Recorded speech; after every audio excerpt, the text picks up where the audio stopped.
Yo, bruh. So this is day 95 of doing anything. Doing anything. Like, yeah.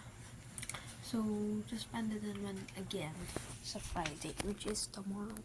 So, yung PE namin, na-move na naman. At na-cancel yung PETA namin. Yung Latin dance. So, huwag na tayong sumayaw. Panay cancel kasi sa habagat na yun. Walang tigil yung ulan dito sa Bulacan, like legit. So ayun,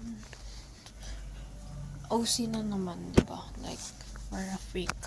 Nag-suspend nga pero may online class, like crazy. Tas yun, long weekend na naman. Tas what else? Ay, hindi ko pa napasa yung form 137 ko. Ay, hindi ko pa nakukuha pala.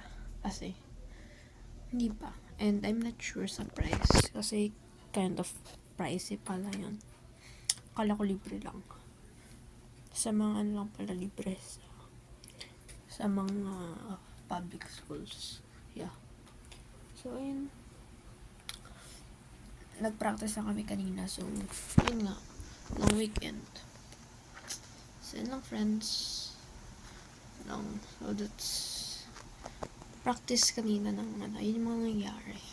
Practice nung para dapat sa Friday bukas. Eh, wala.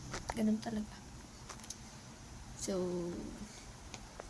kita kits. So, zooming out.